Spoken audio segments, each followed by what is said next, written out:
He released her with the understanding that we needed to watch her closely to make sure the change in meds didn't bring on any unwelcome side effects. While it would mean charging more on our credit cards with our fingers crossed, we agreed to stay in Boston for the weekend so we'd be able to rush her back to the hospital if things went sideways.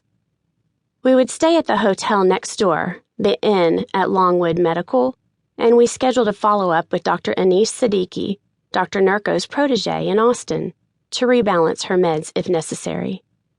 Despite the circumstances, or maybe because of them, we had a wonderful family weekend. During the bright winter days, we walked the Freedom Trail, visited the Children's Museum, and strolled through the aquarium. At night, we took in the spectacular Christmas lights all over the city and snuggled together with pillows and blankets in front of the hotel room TV. The city was full of carols and bells and busy good cheer, and the girls were swept up in sheer kid-at-Christmas-time delight. For three Southern sisters, Boston in mid-December was an up-north winter wonderland. Annabel was weak.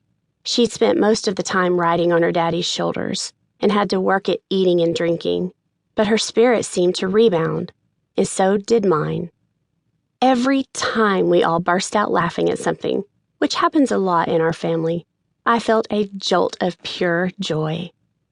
Monday morning, Kevin and I spoke with the doctor, but we were reluctant to bring Annabel back to the hospital to see him. Physically, she was no worse, pale, with her usual distension and chronic pain, and her emotional state seemed so fragile. We felt that we'd grabbed her back from the brink and didn't want to force her that close to the edge again. Kevin was plenty capable of monitoring her vitals, and I was plenty familiar with the warning signs. We decided to take her home with plans to follow up with a specialist in Austin. Annabel's good pal Angela, who worked as a waitress in the hotel restaurant, popped by to visit us before we headed home on Tuesday. Annabel had a special Christmas gift for her, a bracelet woven from pipe cleaners. "I made this for you so you won't forget me," Annabel said, slipping it over Angela's hand. "Purple, because that's your favorite color, and pink, because that's my favorite color, and white is for peace." Anna threw her arms around Angela and hugged her tight. In Angela's eyes, I could see the same questions that weighed on me. Later, she emailed me. For the first time in my life, I was truly at a loss for words. Why would she say that to me? How could I ever forget her? I didn't ask her. I was so afraid of her answers.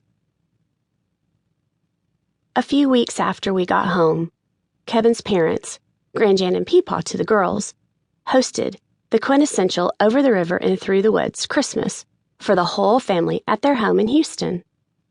I joined the major league of motherhood when I married into the clan with Grandjan and her mother, Nani, who is approaching 90 and still busting into super Nani mode anytime her family needs her, which we have on several difficult occasions.